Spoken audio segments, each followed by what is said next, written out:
Father, we are so grateful for this opportunity to gather together as parents, to be reminded once again of what it means to have this great responsibility on our shoulders, and yet at the same time, parenting is also much of it is joy and much of it is relationships. And so I ask and pray, Lord, that as we study what your word has to say to us about what it means to disciple our children as we parent them, I pray, Lord, that this time would be fruitful. I pray, Lord, that any communication issues that we might have, that again, Holy Spirit, supernaturally, won't you communicate in this room through your word what it is, Lord, that you have for us today. So, Father, I pray that you would humble all of us as we seek to better understand how to be fathers and mothers as we learn from the great Heavenly Father. So we thank you. In Jesus' name we pray. Amen. So welcome, everyone. So I am Kevin, Pastor Kevin, and I've been the youth ministry pastor at our church now for 16 years. And I have actually not given a message in youth group for 6 weeks now because of the new ministry that started, and we have so many capable people in youth ministry who have been preaching, so this feels a little weird. But the question that I have for all of us is, how should we best understand what it means to guide and disciple our children? So how do we do that, and what does that exactly mean? So I want to start by talking about the world that they live in. Okay, so what kind of world do our students live in? So there's going to be a little bit of interaction here right now. So I'm going to ask you to share with your neighbor. We do this all the time in youth ministry, so we're just going to go ahead and do it with parents as well. But just with the person that's next to you, okay? I want you to describe how your childhood was different from the way that your kids are growing up right now. So think about 30 years ago, 20 years ago. I don't want to go any bigger numbers than that, but just think about whatever you define as when you were a teenager. I know, for 옆에 those of us. 계시는 분들하고 같이 짝을 지어갖고 본인이 부모님들이 어렸을 때 클 때 하고 지금 자녀들이 크는 세상하고 비교해서 So 뭐가 just two things. Like, what are two things that you think are very different from the way you grew up 두 versus the way your 가지만 children grew up? 본인이 클 때하고 지금 자녀들이 지금 세상하고 뭐가 가장 큰 차이인지 뭐가 다른지에 대해서 조금 나눠주시면 될 것 같아요. 옆에 분하고. And smartphones are off the table. Like, we know, okay? We know. Smartphones is, yeah. So aside from smartphones. 스마트폰 얘기는 하지 말고 그거는 벌써 아는 얘기니까 뭐가 가장 큰 So I'll give 차이점인지를 everyone 얘기해 주시면 2 좋을 것 minutes. 같아요. 2 minutes. 2분 줄게요. So just two things off the top of my head that I can think of. I was a teenager only 5 years ago, so it's same generation. So many similar things. The number one thing I can think of, again, aside from internet and smartphones and stuff, one is actually Uber, like the ability for kids to kind of get around to different places without getting a driver's license, having a car insurance, all those kinds of things. I think that is definitely one huge difference. And then the second thing for me is actually laptops in schools. So a lot of kids nowadays schools give them Chromebooks, and so the way that they learn is very, very different. So I think those are two things. But when it comes to each of our individual children, even though broadly, like on a very, very big level, we can watch the news, we can read news articles and different things about how this particular generation of kids is different from our generation and the generations before us. But in the end, every single child deals with this world very differently. So yes, the smartphone has changed the way that kids act and kids behave and kids react to the world that's around them. The internet and access to the internet makes things a lot different in terms of the way that they've grown up. Even, again, things like Uber and laptops in the classroom, all of those things are different. But when it comes to each individual child, every child kind of acts and reacts differently. And so what that means is that we can't just assume that because the world that our kids live in looks a certain way, that every single one of our own children will behave exactly the same way other kids do. And so the only way for us to really know what's going on in the world that our kids live in is to actually have a conversation with them. We have to ask them. they're the ones that have the first person understanding and view of their world.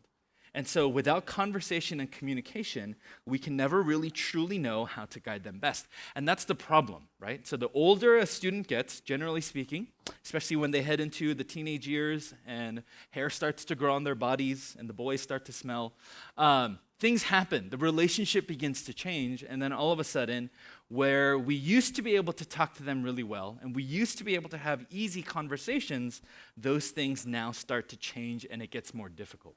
I have a 8-year-old son. He's my oldest. And already, at 8 years old, I can begin to see a difference between 8-year-old Caden and 7-year-old Caden. And already, just a little bit, he's now talking back or he's refusing to answer questions. Sometimes he purposefully ignores us, which drives us insane. But I can only imagine that that divide that we have is only going to get bigger and bigger as he gets older. And so what can we do and how can we think about how we bring that together? Because I think that's one of the major struggles that we have, especially with teenagers and pre-teenagers, because the child that we love so much, they seem to be getting further and further away. And so we have to make a really, really, really big effort to try to make and have conversation and communication happen. And the interesting thing is, for most of our families, this responsibility, even though we want the children to respond to us, the truth is, this responsibility of creating conversation and creating communication, it actually falls on us. So I'll give an example. So before Tracy and I got married, or before we had kids, we read a book called Family Driven Faith. And in that book, the pastor that wrote the book, he talks about this story about how there was a family in his church that came to him and they were just crying and sobbing about how they could not communicate with their children anymore. And he said, you know, the main thing is you have to make all the effort. Whatever communication, a miscommunication there is in the family, as parents, you have to do 100% of the work. And they were kind of taken back by that. Well, but shouldn't somebody tell our kids that they need to do, you know, at least 10%, or shouldn't it be 50-50?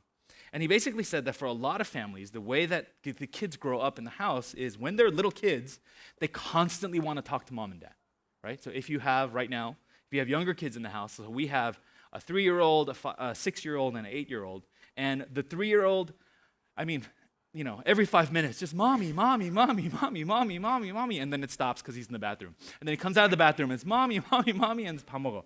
And then he stops. And then after that, it's mommy, mommy, mommy, right? And so what ends up happening is because we want to have adult conversations or because the mommy, mommy is too much, we actually tell them, not right now, or shh, be quiet, right? Or this is adult time. Well, what happens if they hear that from the adults every day for 5, 6, 7 years? The idea is when they become 11, 12, 13 years old, they get it. Okay, mom and dad are busy. They don't really want to talk to me. And so what ends up happening is everything that we've told them when they were between the ages of 3 and 8 years old, especially if we were busy for a lot of us in terms of the way that our careers have gone, that's when things get really busy for us. That's when things in our companies and our jobs and our careers and all those kinds of things are really picking up steam, and it gets really, really busy, and it gets really, really hard to have that time with family.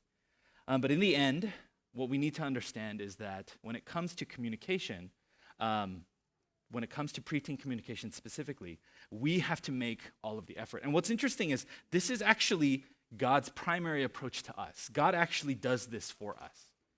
What I find really interesting is in the book of Genesis, for example, when Adam and Eve eat the fruit from the tree, Genesis 3:7 says this, "Then the eyes of both were opened, and they knew that they were naked, and they sewed fig leaves together and made themselves loincloths." So Adam and Eve sin, and because they sin, they realize that they're naked, so what do? They begin to cover themselves up. And not only do they cover themselves up, it says in the next couple of verses 8 and 9, "And they heard the sound of the Lord God walking in the garden of the cool of the day, and the man and his wife hid themselves from the presence of the Lord God among the trees of the garden."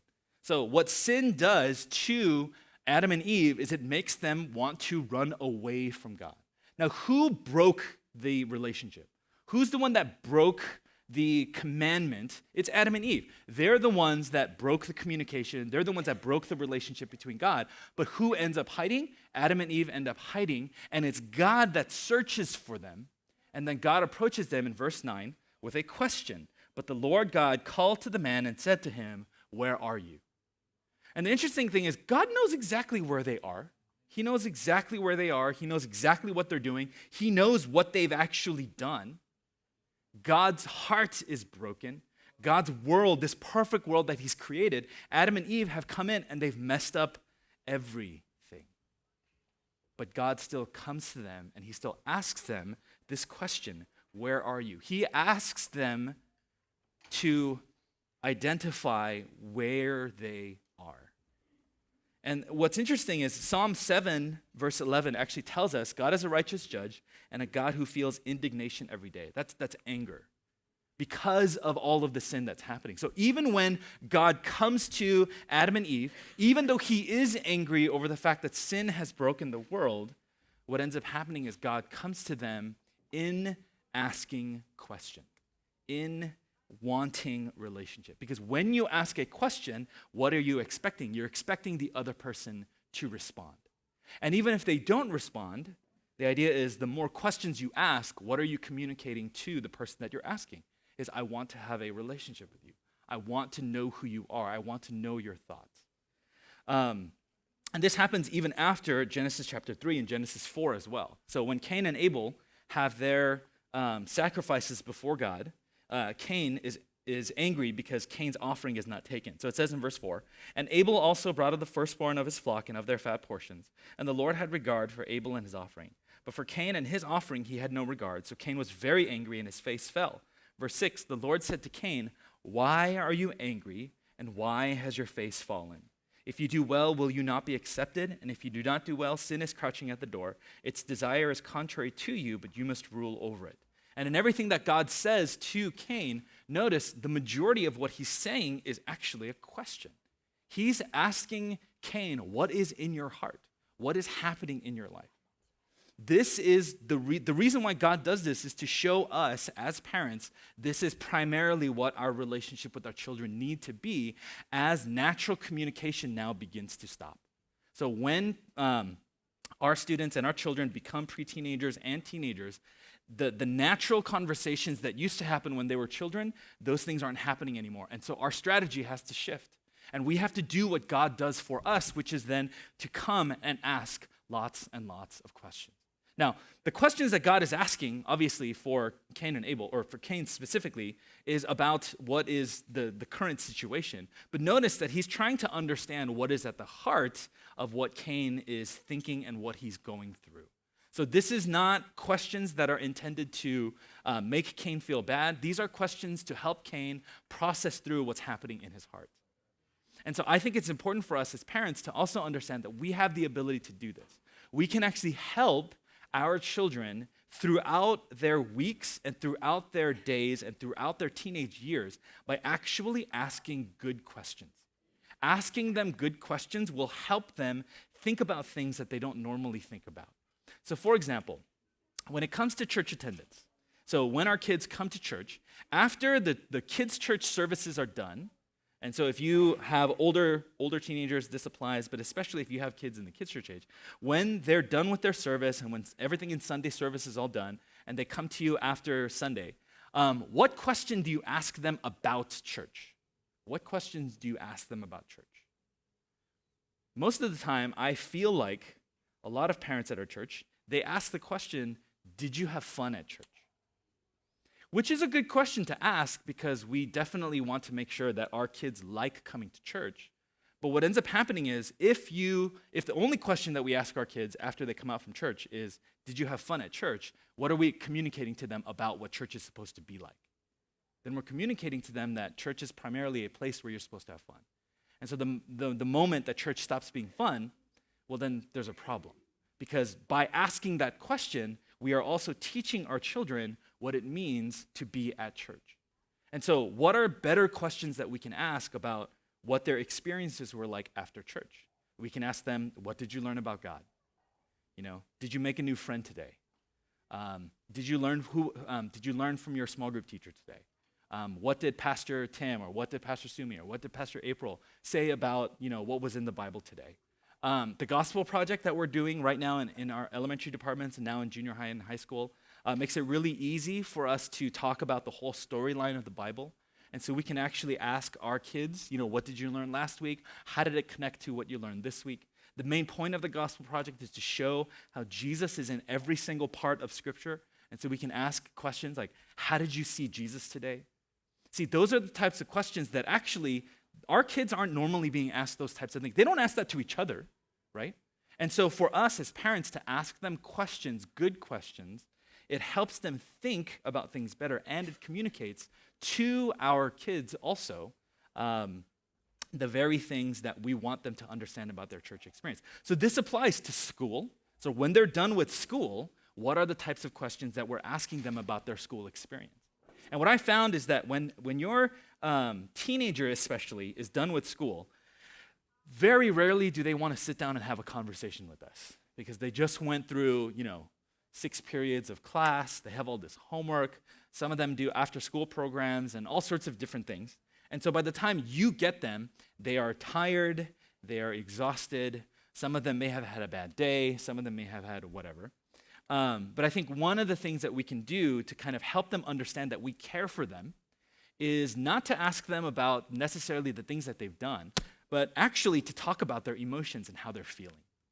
Because the truth is, a lot of our teenagers, they understand a lot about how to talk about what they do, but they very rarely have opportunities to talk about how they feel about their life. And so as parents, for us to be a place where our kids can come and talk to us about what they're feeling, that is a way to build a very, very strong bridge. And I know that for a lot of us in this room, we're not there yet. That a lot of us, we feel like, I've tried to ask those types of questions. I've tried to get my kids to understand that I do care about them. But oftentimes, because I get frustrated, what ends up happening is we just get into a fight and we just yell at each other. And then it's just kind of over. And I tried, but the idea is because my son or my daughter is not receiving me very well, it's just my patience runs out and it's very difficult for me. And so one thing I would say is that we need God's help to do this, right? We need God's help to do this. Only God is the perfect father. All of us are broken and flawed. We lack patience. This is why when the Bible talks about love in 1 Corinthians chapter 13, it starts with love is patient, love is kind. Because that's the hardest part about love. It's being kind when somebody is not being kind, and it's being patient when somebody is being,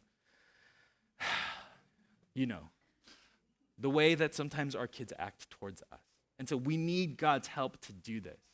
And so one of the things that I always suggest is whenever we drop off our kids at school, whenever they're picking them up, is for us as parents to just pray a little prayer and ask God for strength.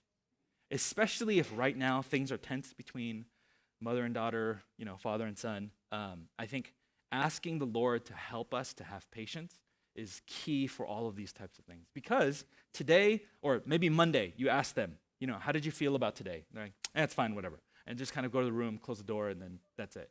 But as you continue to ask them good questions over and over and over again, what ends up happening is you are subtly communicating to them every single day. And this builds in your children's heart is mom and dad care for me, they care for how I feel. And one day, it may take 10 days, it may take 20 days, it may take a month of you being as patient as you can, of you relying on God's Spirit to help you be as kind and as patient as you can in those moments.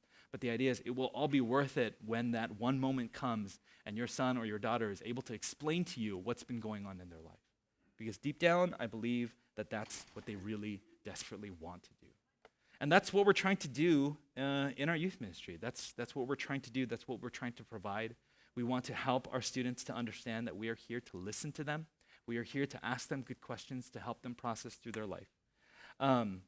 Now, one thing that I want to point out before I close this time is this quote from David Kinnaman. So this is just a little bit of insight into what is happening in our kids' minds as they kind of walk through their life when it comes to spiritual things. So David Kinnaman says this. He's the president of the Barna Survey Group. He says the typical young adult gets 3,000 hours of screen time annually.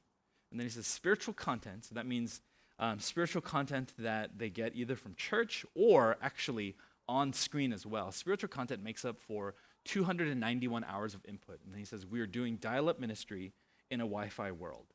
And I think this quote is clever. And I think that what he's talking about is this idea that what our kids are receiving from their phones, from internet, from TV, from movies, from YouTube, and all those kinds of things are actually making their minds and their hearts filled with something.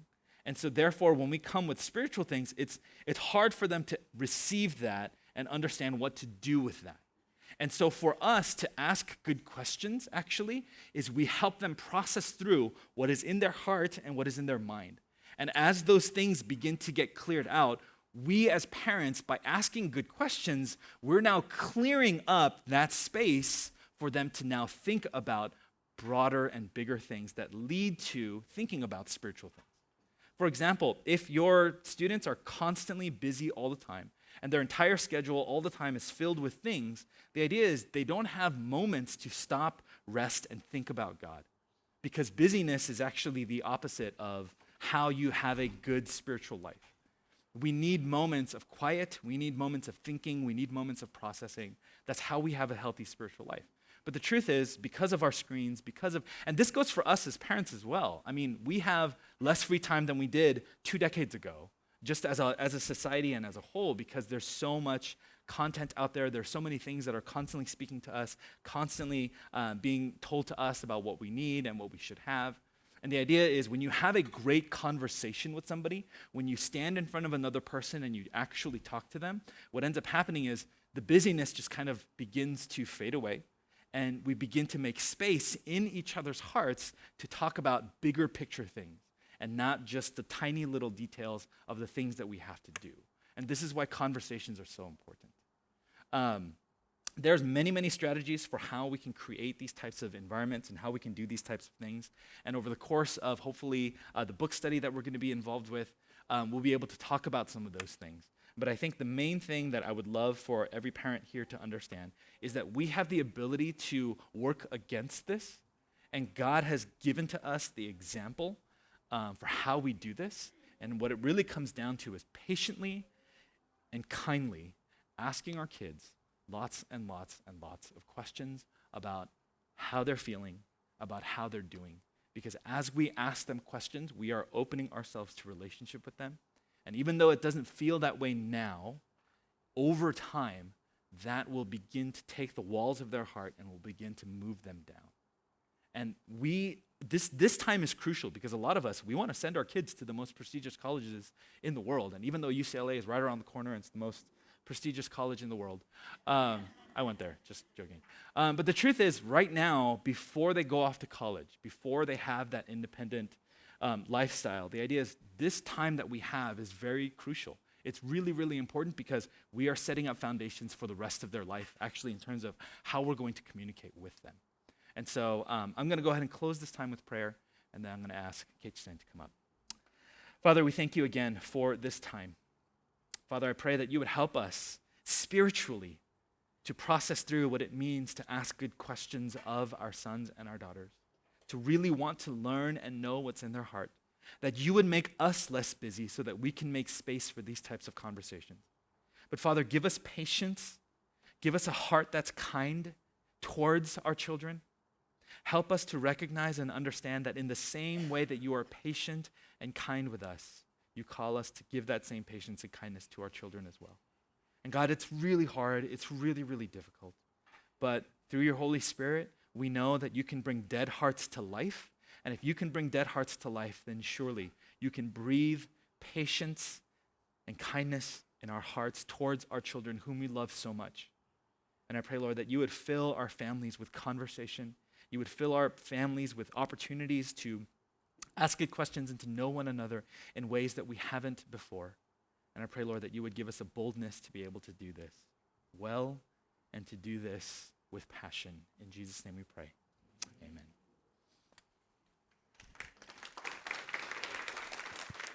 잠깐 소개를 하자면 저는 저희 남편이 고등학교에서 지금 30년 이상 선생님을 하고 있어요. 그러니까는 지금 다우스녹스 하이스쿨에 있고 그리고 저한테는 25살, 23살 두 딸이 있어요.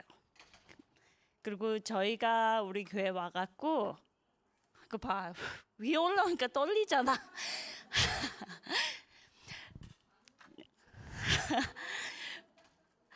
제가 수줍음이 많아갖고요. 제가 수줍음이 많고 오늘 저를 아는 분들은 저를 못 알아보더라고요. 머리를 볶아갖고 그래서 새신자인 줄 알고 그런데 아무튼 저는 이제 두 딸을 키웠고 그리고 제가 저희 미니스트리의 교육부에 있은 지가 지금 13년째가 되었어요. 14년째가 되어갔는데 그러면서 저희 학생들을 보면서 지난 13년간에도 저희 학생들이 정말 많이 변했어요. 그러니까는 한 5년 전에 11학년, 12학년 담임을 맡으면서 아이들과 이노렉 했던 시절하고 지금 세대의 아이들하고 이노렉 하는 게 4, 5년 사이에 또 굉장히 많이 변했어요. 왜 그러냐면은 이것은 분명히 이제 뭐 SNS라든지 인터넷 때문에 그런 영향력이 굉장히 많이 컸을 거예요. 왜 그러냐면 4, 5년 전만 해도 아이들이 폰이 있긴 했지만 스마트폰은 없었거든요. 그러니까 이런 모든 보는 거, 비주얼한 거 청각에서부터 많이 변하더라고요. 근데 아이들 가지고 이야기를 하니까 아이들 갖고는 안 되겠더라고요. 그래서 부모를 잡아야 되겠구나. 그런 생각이 이제 제 마음 가운데 들면서 제가 저희 교회에서 3년 전부터 페런팅 북 스터디를 시작을 했습니다. 그래서 그런 아이디어를 저는 전문가는 아니고요. 이거에 대해서 정말 전문적으로 공부하고 그런 사람은 아니지만 페런팅을 시작하면서 제 나름대로 또 내 10일까지 가갖고 페런팅 세미나도 갔다 오고 책도 읽고 기도하면서 많이 이제 생각해봤던 말씀드리자면 선배 엄마로서 조금 쉐어링을 해드리고 싶어요. 그래서 이 자리에 나왔고요. 그러니까는 제일 먼저 생각해야 할 부분이 뭐냐면은 여러분의 자녀 교육이 어떤 목적을 갖고 있는지를 먼저 부모님으로서 생각해 보셔야 될 것 같아요. 그러니까 우리가 예수 믿는 사람이잖아요. 맞죠? 예수 믿으시죠? 예. 우리가 교회 안에 있다는 것이 예수 믿는 것은 아니에요.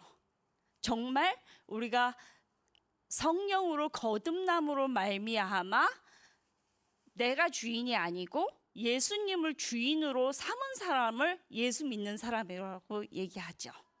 그렇다면 분명 우리가 페런팅 하는 거의 목적은 세상 사람들하고는 분명히 달라야 돼요. 그러니까 스타팅 포인트이 틀린 거예요. 오늘 우연찮게도 오늘 저희 중고등부에 에스터 사모님이 그러니까는 새로 오신 전도사님 데니엘 전도사님 와이프가 에스터 사모님이 에스터서 갖고 이제 설교를 해주셨는데 이그샘플이 뭐였냐면은 신데렐라하고 에스더였어요. 그러니까 신데렐라하고 에스더가 비슷해요.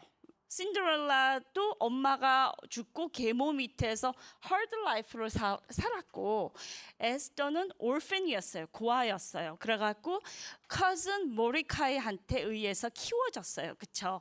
그랬는데 또 중간 스토리도 비슷해요. 뭐냐 하면은 신데렐라도 왕자님 잘 만나갖고 대박 났어요. 에스더도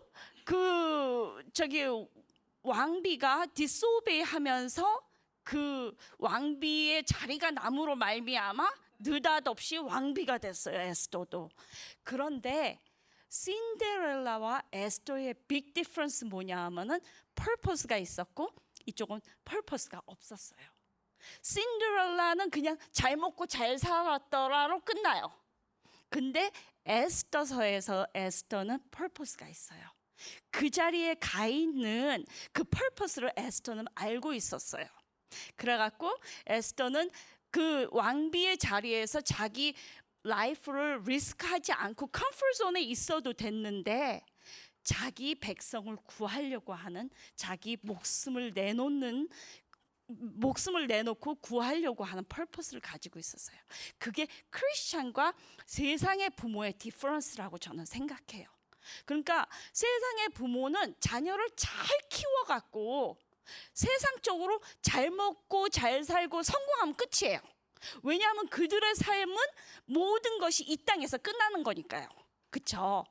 근데 우리 크리스찬의 부모님의 purpose는 분명히 틀려야 돼요.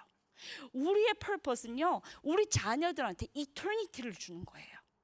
이터니티를 주는 것뿐만 아니라 우리 자녀가 크리스찬의 예수 믿는 사람의 그 purpose를 가지고 이 땅에서 복음의 역사를 파라빗하는, 즉 주의 영광을 위해서 살아야 되는 그 purpose를 가지고 있어요.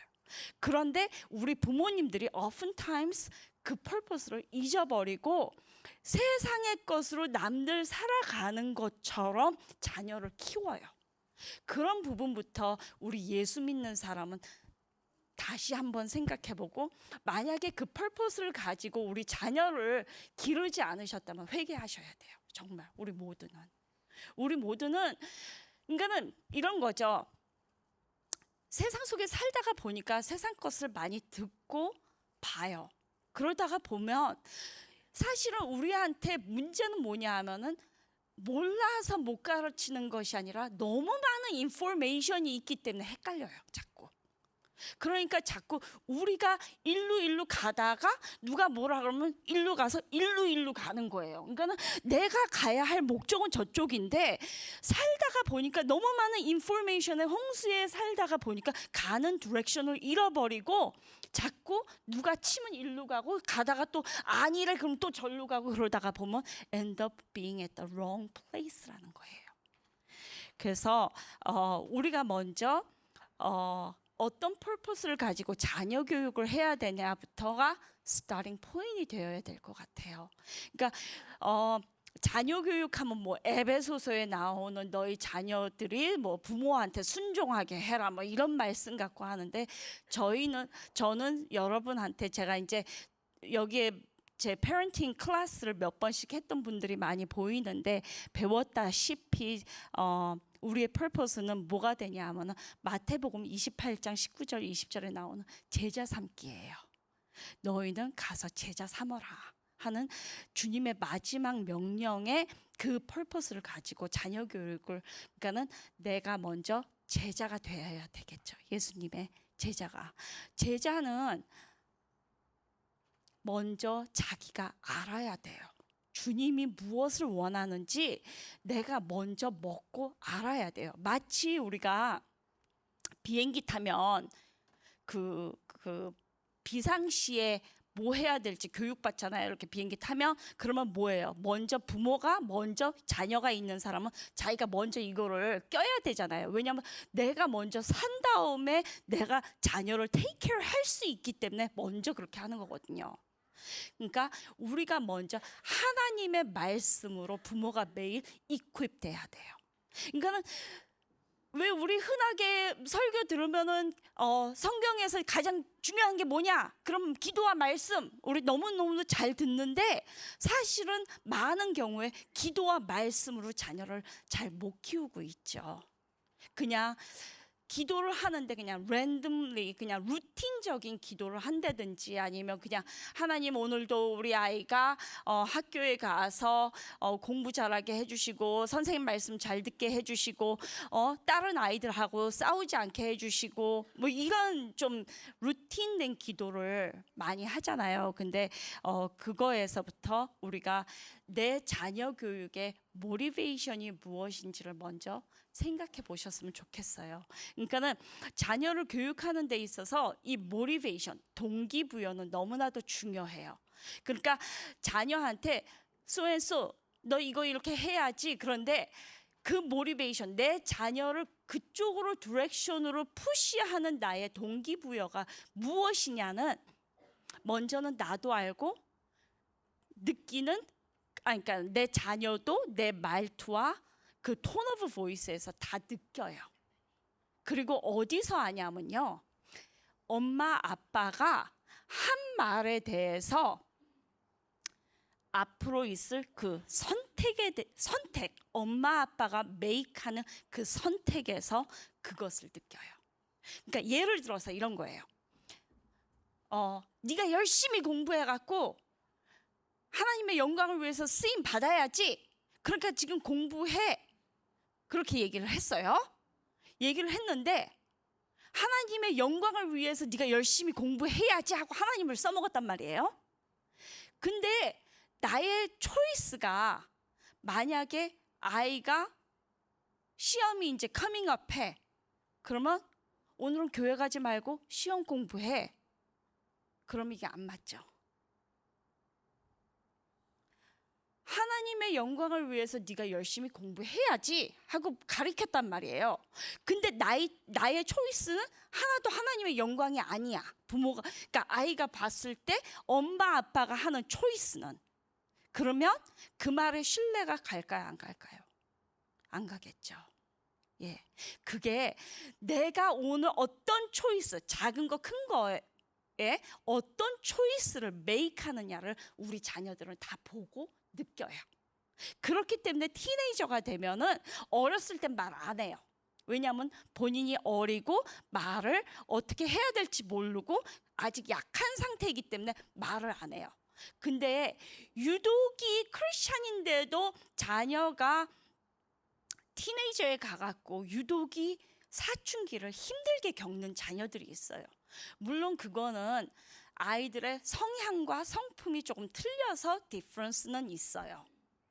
그러니까 먼저 내 자녀의 성향과 성품을 아는 것도 중요한데 거기에 맞춰서 이제 어저스를 하는 거죠. 어떤 아이들은 인트로버트해요. 굉장히 콰이엇하고 내성적인데 자꾸 부모는 얘가 막 외향적으로 막 뛰어놀고 막 이랬으면 좋겠어. 그거는 안 맞죠. 사실은 아이의 성향과 성품에 의해서 거기에 맞추어서 이제 가이드를 해야 되는데 내 초이스에 따라서 내 자녀가 그것을 믿음으로 보다가 사춘기 시간에 딱 오면은 참고 있었던 것들이 터지기 시작해요. 없었던 게 아니에요. 어느 날 갑자기 사춘기가 와갖고 호르몬이 체인지 돼갖고 그게 터져나가는 것이 아니라 어렸을 때 쌓아놓고 있던 것들이 터지기 시작하는 거예요. 사춘기가 되면 이제 용기도 생겨요. 친구한테 듣는 얘기도 있어요. 이러면 이제 부모한테 턱백을 하기 시작하죠.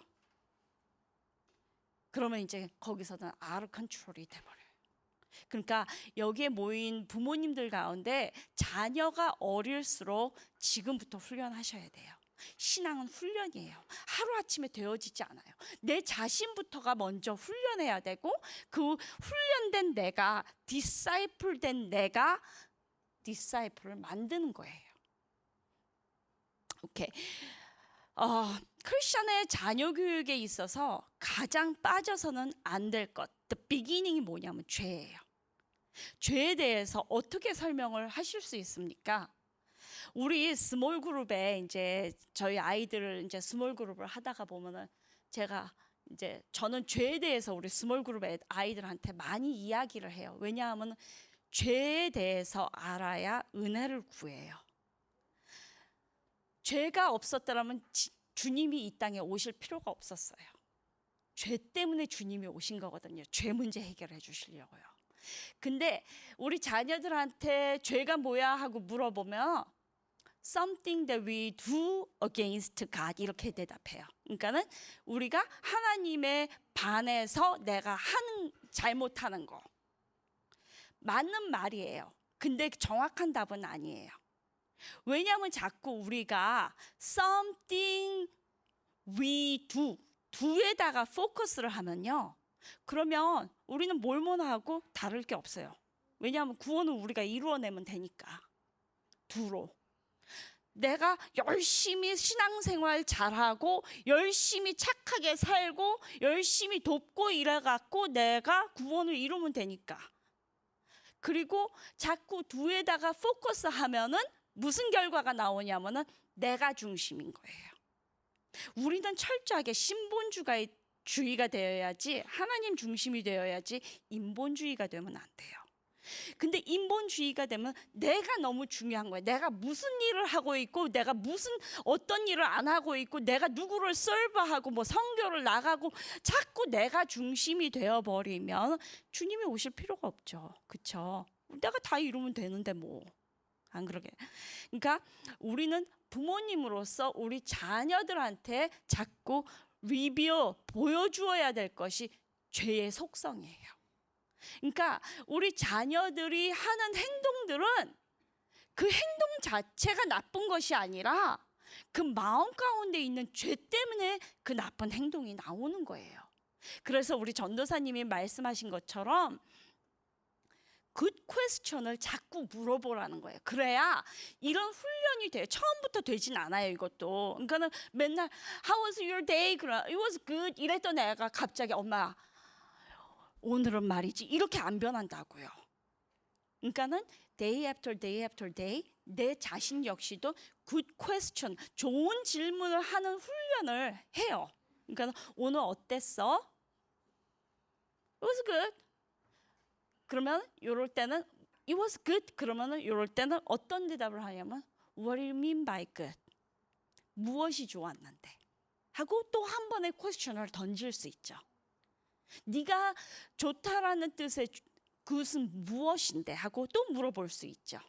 그래서 그러니까 대화 속에서 그렇게 굿 퀘스천을 함으로 말미암아 우리 자녀 가운데 마음 속에 있는 죄를 드러내 주는 거예요. 죄는 우리가 무엇을 해서 없어지는 게 아니에요. 죄는 아담과 하와가 죄를 범함으로 말미암아 we were born with it.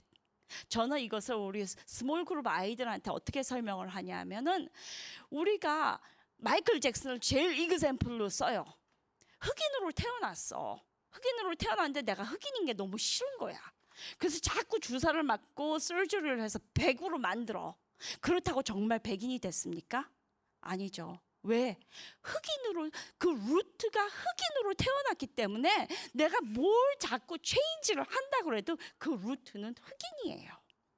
체인지를 할 수가 없어요. 그러니까 내가 어떤 죄를 저 물 좀 주실래요? 그 바로 뒤에 물이 있지. 아 말을 많이 하면은 목이 마르는구나.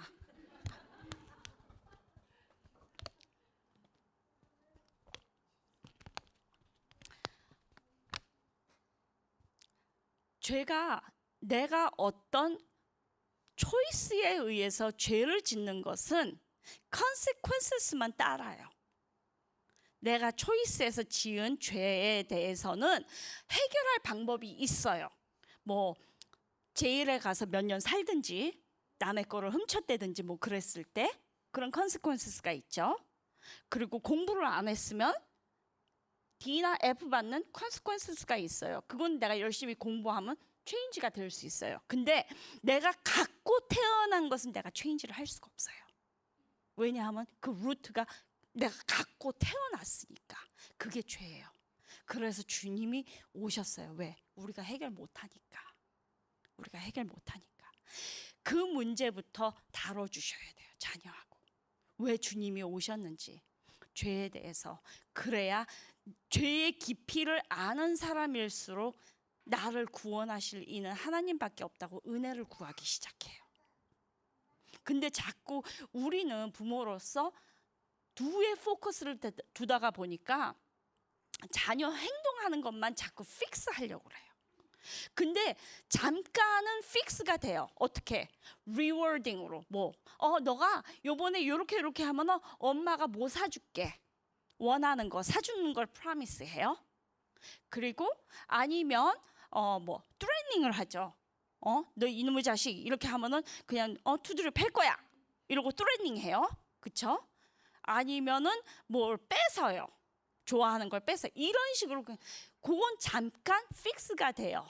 왜 그러냐 하면은 죄인은 자기가 갖고 싶은 것을 갖고 자기가 야단 맞는 걸 피하려면은 그걸 잠깐 그렇게 하는 척은 할 수 있어요. 근데 그것을 그 행동을 하는 그 마음의 룰이 된 것은 픽스가 안 되죠. 그렇기 때문에 굿 퀘스천을 하는 게 중요하다라는 거예요. 그래서 그 마음의 그 행동을 일으키는 그 마음 속에 있는 죄를 리빌해 주는 훈련, 그 훈련부터 부모님이 말씀 가운데서 해주셔야 될 것 같아요. 그리고 먼저는 우리 자녀들한테 자꾸 잔소리로 내 말로 이렇게 해, 저렇게 해, 너 이거 잘못했잖아, 저거 잘못했잖아, 그러는 것이 아니라 하나님의 말씀을 가지고 이야기해 주시는 게 중요해요.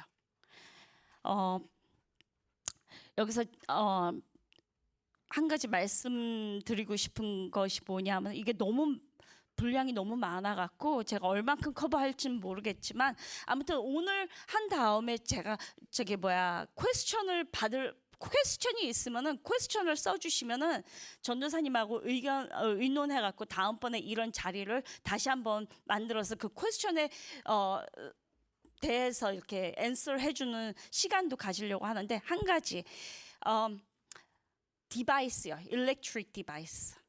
우리 자녀들을 우리가 너무나 사실은 말로 해서 키우는 거는 쉬운 방법이에요. 그러니까는 우리가 사랑의 데피니션에 대해서 조금 생각해 보셨으면 좋겠어요. 사랑은 우리 솔직히 자녀를 안 사랑하는 부모님이 어디 계십니까? 다 자녀를 사랑하죠. 자녀가 한 명이 있는 자녀든지 자녀가 5명이 있는 분이든지 자녀는 다 사랑해요, 똑같이. 근데 우리의 자녀의 사랑에 대한 데피니션을 조금만 생각해 보셨으면 좋겠어요. 그게 뭐냐 하면은, 사랑은 우리 자녀가 기뻐하는 거, 좋아하는 것을 채워주는 게 사랑이 아니에요. 사랑은 이 사랑에 대해서 생각해 보니까 요한복음 11장에 이제 어떤 장면이 나오냐면은, 예수님이 어디 계시는데 마르다와 마리아와 나사로 이야기가 나와요. 근데 나사로가 죽을 병에 걸려요. 그래갖고 사람을 보내갖고 이 나사로 죽을 병을 해결할 사람이 누군가, 그러니까는 right person을 찾아간 거죠. 예수님을 찾아서 빨리 오시라고. 그래서 나사로를 좀 고쳐달라고 이렇게 보냈는데, 주님이 어떻게 하셨어요? 이틀을 더 머물렀어요. 근데 그 다음에 나오는 말씀이 왜 이틀을 더 머물렀냐 하면은, 그 앞절에 보면은 because he loved them. 사랑해서, 그래서 이틀을 더 머물렀대요. 뒷장에 보면은 나사로가 결국엔 죽은 다음에 주님이 가시죠. 그래갖고 죽은 나사로를 살리는 장면 다 아시잖아요. 주님이 보여주고 싶은 right away, 그들이 원하는 것을 그냥 주님이 가시면 금방이라도 고쳐주실 수 있었죠. 그렇죠? 주님이 가서 나사로가 있는 곳에 죽기 전에 가서, 그게 that's what they want. 마르다와 마리아가 원하는 건 그거였어요. 주님이 얼른 오셔갖고 고쳐주는 거. 그런데 주님은 그들을 너무 사랑해서 이틀을 더 머무셨대요. 왜 그러냐면은, 그때 가니까 이제 죽었단 말이에요. 죽었는데 죽은 나사로를 부르죠. 그들한테 보여주고 싶은 것은 뭐였냐면은, 정말 예수님이 누군지에 대해서 알려주고 싶었던 거예요. 예수님은 힐링만 하는, 너희들이 여태까지 기적과 이사를 보면서 힐링만 하는 주님이 아니라 죽은 자를 살리시는 하나님, 참 하나님인 것을 이 삼남매한테 보여주고 싶었던 거예요. 그게 사랑이라고 생각해요. 여러분의 사랑은 이터니티를 보여주고 계십니까? 무엇을 보여주고 계십니까?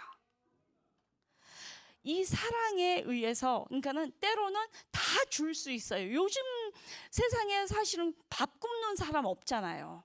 다음 끼 걱정하면서 기도하는 분이 많지는 않을 거예요. 우리는 사실은 너무 많고 풍족한 가운데 있지, 없어서 막 그러지는 않아요. 내가 줄 수 있지만 줄 수 있어. 능력이 돼. 근데 자녀의 영적인 생활을 위해서 찬물 참을 줄도 아는 절제하는 것도 신앙이라고 생각해요. 우리 자녀들은 솔직히 지금 중고등부의 자녀들은 너무 풍족해서 문제지 없어서 문제 아니에요. 그러니까 그게 사랑이라고 생각해요. 그리고 사랑은 쉽게 그냥 말로 해서 픽스하는 게 사랑이 아니라 내가 데몬스트레이트 하는 거예요. 내가 삶 속에서 데몬스트레이트 하는 것이 사랑이지 말로 이거 해 저거 해 do's and don'ts가 아니고 하나님께서 구약의 율법을 주셨어요. do's and don'ts를 주셨어요. 근데 그걸로 끝내지 않고요. 예수님 하나님이신 그분이 직접 이 땅에 오셔갖고 데몬스트레이트 해주셨어요. 그러면서 우리를 동정하시죠. 체휼하세요. 이 땅에 살아갈 네 마음 내가 알아 하고 모든 고난과 그 모든 것을 감당하시면서 보여주신 거예요. 그게 우리 부모로서 해야 할 일이라고 생각합니다. 그리고 아이폰 또 태블릿에 대해서 잠깐 이야기를 드리자면요. 우리가 요즘 세상에서 쉽게 볼 수 있는 장면 가운데 하나가 음식점에 가면은 부모는 폰을 보고 아이는 아이패드 하나 세워놓고 밥을 기다리는 모습. 공감하십니까? 본인이 안 해도 그런 모습 많이 보죠. 예, 왜? 편하니까. 그쵸? 안 그럼 그 시간 아이를 내가 엔터테인 해야 될 거 아니야. 근데 요거 하나 디바이스 주면 편하잖아요. 그거는 뭐냐 하면요. 우리 자녀들을 어떻게 훈련시키는 거냐 하면은 entertain me, make me happy 이거 가르쳐 주는 거예요. 그러니까 아이들이 그렇게 used to가 되면요. 가만히 있는 걸 못 견뎌요. 잠시도 가만히 있는 걸 견디질 못해요. 왜? 항상 make me happy. I'm looking for something fun. 엄마, I'm so bored. 이런 얘기 많이 듣지 않으시나요? I have nothing to do. 이 얘기 많이 듣지 않으시나요? 예, 왜? 그거에 트레인이 돼서요. 그거에 트레인이 돼서요. 그거 하나 틀어주면 부모님들 특히 이렇게 미국은 애를 놔두고 다닐 수 없으니까 13살까지 다 데리고 다녀야 되잖아요. 그런데 얘네들이 엄마들 얘기하고 있는데 자꾸 디스트랙트를 해. 그러면 저희 가서 저거 보란 말이야. 게임기 얼른 쥐어주면 편하잖아요. 조용하잖아요. 금방 조용하잖아요. 근데 그거에 유스트가 되다가 보니까 이 아이들은 어떻게 되냐면 잠깐도 가만히 있질 못해요. 그래서 설교 시간에도 가만히 있질 못해요. 재미없어 죽으려고 그래요. 그 설교 시간을. 이렇게 누워 있는 애도 있어요. 솔직히 예배 시간에. 그리고 뭔가 해야 돼. 옆에 또 디스트랙 해야 돼. 너무 힘든 거예요. 근데 그거는 교회에서뿐만 아니라 저희 남편이 이제 수학 선생님인데 전에는 자기가 가르칠 거에만 포커스를 했으면 됐어요. 근데 요즘에는 뭘 연구하냐면 이 아이들을 어떻게 어텐션을 가질 수 있는가까지 연구해야 돼요. 왜냐하면 이 아이들의 어텐션을 가질 수 있는 시간이 10분이래요. 10분은 듣는데요. 근데 그 다음부터는 이제 막 그냥 너무 힘들어지는 거야. 그러니까 다시 어텐션을 가지려면 뭔가를 이렇게 펀팅을 던져야 되니까 그런 스트래티지까지 연구해서 가야 돼서 나는 원래 5년 반 후에 리타이어 할 건데 난 3년 반에 하면 안 되겠나? 난 3년 반까지만 할 거야. 왜냐하면 부모님들도 힘들고 부모님들의 제너레이션도 바뀌어갖고 내 아이가 너무나도 중심인 거예요. 그거는 어디서도 보면 아냐면은 저희 남편이 이제 또 부잡으로 배구도 코치예요. 배구는 이제 선생 가르친 것보다 더 오래 했어요. 근데 옛날에는 팀이 이기고 지는 것이 굉장히 중요했었어요. 배구는 6명이 on court에 있는 게 한 팀이 돼서 하는 거잖아요. 근데 옛날에는 이기고 지는 게 너무 내가 플레잉 타임이 있든지 없든지 내 팀이 이기고 지는 것이 너무나도 중요했는데 요즘에는 내가 얼마만큼 플레잉 타임을 타임을 가졌냐가 내가 너무 중요해갖고 이기고 지는 건 신경도 안 써요. 그냥 내가 가서 재밌고 내가 가서 플레잉 타임을 많이 하고 그래야 세티스파이 한 거예요. 그런 세대를 살고 있어요. 근데 우리는 세상이 아무리 그렇다고 해도 하나님의 말씀은 1.1획도 변하지 않고 우리는 하나님이 말씀하셨고 예수 믿는 우리는 그 말씀에 순종해야 돼요. 그러니까 우리가 사는 방법과 그들이 사는 방법은 totally different 해야 돼요. 근데 이 갭은 점점 커질 거예요. 그리고 병신 같아지는 기분도 들 거예요. 왜냐하면 예수님은 뭘 데몬스트레이트 하셨어요? 섬기고 지고 죽고 이거잖아요. 근데 세상은 가져야 되고 내가 중심이어야 되고 내가 서브를 받아야 되고 내가 기분이 좋아야 되고 내가 해피해야 되고 그거잖아요. 그러니까 주님의 말씀은 안 변하는데 세상에 쫓아서 주님의 말씀 같이 안 쫓아가고 주님은 말씀한 게 2000년 전이나 지금이나 똑같고 from the beginning of creation부터 지금까지 똑같은데 세상은 자꾸 변하니까 갭은 점점 커지죠. 그런데도요, 갭이 아무리 커져도 우리는 하나님 말씀 따라서 살아야 되고 그 말씀을 우리 자녀한테 가르쳐야 돼요. 그러니까 우리 자녀가 엄마, no one else does it. Everyone else is going it. 그래? So how do you feel that? I feel so 왕따. I feel so lonely. 이렇게 얘기해요. 그러면 우리 부모님은 그것이라고 얘기해야 돼요. That's the feeling I am looking for 하셔야 돼요. 그래? 그 마음이 참 감사한 마음이야. 그 마음이 없이 나도 똑같이 세상하고 가고 있고 디퍼런스가 없다라면 maybe 얘는 잘못 가고 있는 거예요. 세상과 구별돼서 내 feel이 lonely하고 거기에 플러깅이 안 되고 그 필링을 우리가 칭찬해 주셔야 돼요. 거기에 쫓아가는 것이 아니라 그래 너는 빠졌어 그럼 너도 가 이러고 쫓아가는 것이 아니라 그럴 때 하나님의 말씀을 가르치셨으면 좋겠어요. 제가 오늘은 사실 동성애 죄는 조금 커버를 해드렸는데 조금 부분을 커버해드렸는데 동성애랑 섹스에 대해서도 커버를 해드리려고 그랬는데 벌써 2시가 다 돼가거든요.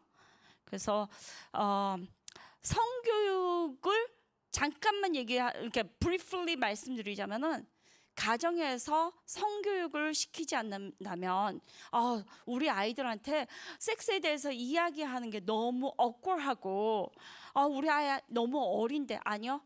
6살 이상이면 섹스 교육을 시키셔야 됩니다. 우리 아이들이 우리 자녀들을 우리 가정 안에서 성경적인 성교육을 시키지 않으면 세상에서 배워요. 특히 남자아이들은 거의 제가 들은 이야기는 한 4학년부터 포르노를 본다고 얘기를 들었어요. 그리고 진짜 한국 같은 경우에는 중학생들이 임신 문제 때문에 힘들다고 그러더라고요. 이분 교회 안에서도요. 그러니까 우리 자녀들이 세상에서 성에 대해서 배우기 전에 하나님이 이 성에 대해서 뭐라고 말씀하시는지를 가정 안에서 먼저 가르치셔야 돼요. 근데 이거를 성에 대해 하면은 이제 포르노가 있고 동성애가 있고 자위가 있고 혼전 관계 이 등등이 이제 성교육을 할 수 있는 거라고 할 수 있어요. 근데 남자애들 같은 경우에는 잠깐 포르노에 대해서만 얘기하자면은 포르노를 전에 남자 집사님들 어렸을 때 가장 볼 수 있는 거는 끽해봐야 플레이보이 잡지 보는 거였죠. 대답을 할 수가 대답을 하면 안 돼요, 집사님들. 끽해봐야 플레이보이 잡지 나눠보는 거였을 거예요, 제가 듣기로. 근데 지금은 원 클릭이면 다 보잖아요, 그렇죠? 근데 나의 죄는 내가 짓는 죄는 나에서 끝나지 않아요. 포르노 역시도 나 혼자 은밀히 보는 것 같은데요. 그게 죄가 자라서 사실 포르노를 보는 사람이 있으면 만드는 사람이 있잖아요. 그렇죠? 근데 거기에 나오는 등장하는 여자들, 어린 아이들은 많은 경우에 섹스 트래피킹으로 네팔이나 이런 못 사는 나라에서 킨랩돼서 와갖고 그렇게 몸을 팔고 그걸로 돈을 받고 그런 경우가 많아요. 내가 은밀히 안에서 포르노를 본다고 생각을 했는데 그것 때문에 누군가는 잡혀다가 그걸 찍고 있는 거예요. 그러니까 나의 죄는 나한테 멈추지 않아요. 우리 자녀들도 예배 가운데 이렇게 있으면 혼자 가만히 안 있어요. 내가 뭘 하면 옆에까지 디스트랙을 하기 시작하죠. 이 섹스 에듀케이션이나 뭐 다른 질문에 대해서 더 알고 싶은 분들은 2월 6일부터 제가 북스터디를 하거든요. 지금 나눠드린 거에 북스터디가 하는데 그게 뭐냐 하면 이제 toughest question에 대한 answering을 어떻게 할 것인가. 그러니까는 죄에 대해서 그리고 성경에 나오는 우리가 understand 할 수 없는 일들이 나오잖아요. 왜 예를 들면은 뭐랄까 하나님이 왜 좋으신 하나님이라면 다 죽이라고 하셨냐? 그러면은 그냥 우리가 이게 준비가 안 되어 있으면은 겨우 하는 말이 제가 뭐라고 하죠? 엄마는 믿어줘.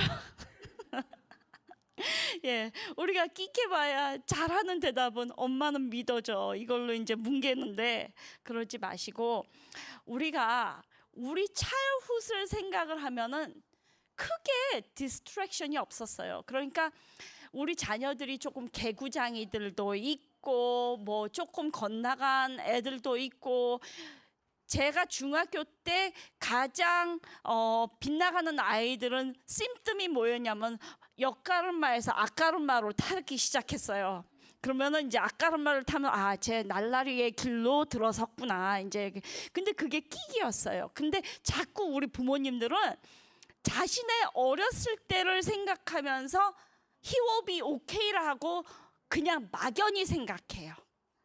막연히 다 그냥 그거 다 지나가는 시절이야. 그냥 그 시절 지나가면 나봐 나 괜찮잖아 하고 자기가 어렸을 때 차일훗을 생각하면서 디퍼런스를 보지 못하고 자꾸 걔 괜찮을 거야 하고 막연히 생각하게 되죠. 그런데 지금 세상은 내가 상상하는 이상으로 너무나도 급격하게 우리 자녀들을 유혹하고 디스트랙해요. 그렇다면 부모님들이 이퀄 되셔야 돼요. 거기에 대해서 어떻게 반응할 것이고 어떻게 준비해서 거기에 대해서 앤서할지에 대해서 준비하셔야 돼요. 안 그러면 그냥 폭탄 맞아요. 진짜로 폭탄 맞아요.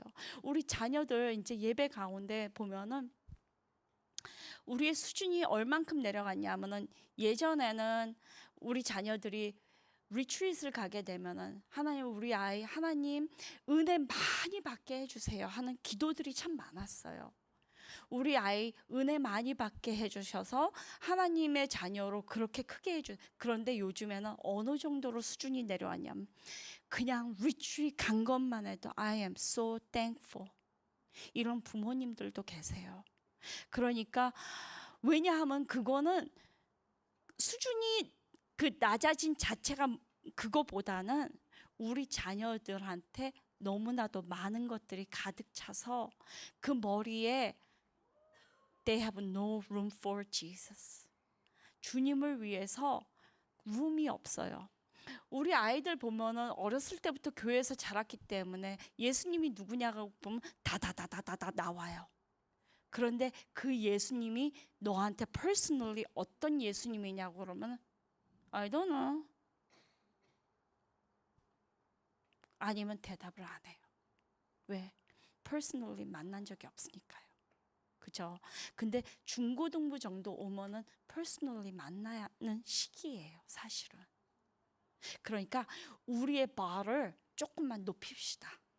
우리의 부모로서 예수 믿는 우리의 기준을 조금 높여서 기왕이면 하나님의 사람을 찾으시면 내 자녀가 돼야 되지 않겠습니까? 그런 좀 욕심을 가지셨으면 좋겠어요. 그리고 우리가 우리 교회에서 하는 모든 리트리트과 프로그램 모든 거 다 좋지만 우리 자녀들이 프로그램이 없어서 영적인 성숙이 없는 것이 아니라 부모인 내가 기도하지 않아서 그래요. 옛날에는 정말 부모님들이 자녀들을 위해서 눈물로 많이 기도했잖아요. 근데 부모인 내 자신부터가 너무나도 바쁘죠. 바쁘고 내 자신도 폰 보기 너무 바쁘죠. 어떤 프리스쿨에는 그렇게 표지가 써 있더라고요. 어디서 봤어요, 제가. 자녀를 픽업할 때는 제발 폰 보지 마시라고. 예, 우리 자신부터가 자녀들을 가르치기 전에 먼저 폰을 조금 set aside 하고 자녀를 볼 땐 자녀한테 집중해 주셨으면 좋겠어요. 자녀가 학교 돌아왔었을 땐 자녀한테 좋은 질문들을 하면서 그렇게 릴레이트 하셨으면 좋겠어요. 그리고 식당에서든지 가족에서 밥 먹을 때는 조금 그런 거 다 디바이스 치우고 가족 간에 대화하는 시간, 그리고 그 무엇보다도 우리 자녀들이 또 한 가지 잃어버린 게 뭐냐면 책 읽는 습관이에요. 책을 읽는 자녀를 별로 볼 수가 없어요. 지금은 다 디바이스는 갖고 있는데 책을 들고 있는 자녀들이 없어요. 그러니까 책은 꼭 뭐 비블리컬한 그 책뿐만 아니라 우리 자녀들의 견문을 넓혀주고 뭐 넌픽션이나 픽션이나 이런 많은 책들을 읽을 수 있도록 책을 읽는 훈련부터 조금 뭐 1학년 정도 되면 이제 책을 읽기 시작할 때부터 책을 주는 습관을 좀 부모님께서 주셨으면 좋겠어요. 그래서 어릴 때부터 우리 자녀들을 조금 하나님의 말씀으로 가르쳤으면 좋겠습니다. 잠깐 다음 책에 대해서 말씀드리면 이 책은 그러니까 지금까지 저는 패런팅을 제가 지금 말씀드린 요런 베이스로 그런 패런팅을 했다면 요번 2월 6일부터 하는 책은 specifically 우리 자녀들이 갖고 있는 질문에 대해서 에이지별로 뭐 프리스쿨부터 뭐 6세까지는 어떻게 대답해야 되고 6세부터 10세까지는 어떻게 대답해야 되고 11세 이상은 어떻게 대답해야 되는지 스페시피컬리 하게 그렇게 어프로치 할 거거든요. 그러니까는 거기에 대해서는 왜 자연재해는 일어나는가? 왜 하나님이 계시다면 이런 일이 일어나는가? 왜 이혼을 하는가? 왜 성적인 문란이 들어오는가? 뭐 죄는 무엇인가? 왜 성경에서는 이렇게 말씀하시는가? 이런 질문에 대한 그거를 같이 공부하는 거거든요. 그러니까는 혹시 인트레스트가 있으면은 그걸 fill out 하시고 만약에 인트레스트가 없이 그냥 질문이 있으신 분은 괜찮아요. 뒷면에 질문만 좀 적어서 주시면 제가 다 컬렉트 해갖고 전도사님하고 얘기해갖고 다음번에 말씀을 드리겠습니다. 사실 제가 준비해온 거 반도 못하긴 했어요. 제가 워낙 말이 많아갖고. 예, 근데 이제 한글 학교 또 픽업을 하셔야 되니까 여기까지 하고 만약에 혹시 제가 지금 클래스를 하는 거는 목요일 아침 클래스거든요. 그러니까 9:30 예 하는데 저녁밖에 available 하지 않다. 만약에 아침 Thursday 9:30가 available 하지 않다. 그런데 하고 싶다. 그런 분들은 available 한 시간을 좀 적어주시면 만약에 좀 모아갖고 만약에 그 시간 그런 분들이 많다라고 하면 한 클래스 저녁 클래스든지 썬데이 클래스를 하나 더 만들도록 하겠습니다. 예, 그 시간을 네. 그러니까 주일이고 요 시간이 괜찮으시다. 그러면 그거를 한번 적어주세요. 적어주셔서 그러니까 Thursday 아침 이외에 다른 시간이 제일 많이 걷어지는 시간에 한 번 더 할 수 있으면 하도록 노력해 보겠습니다.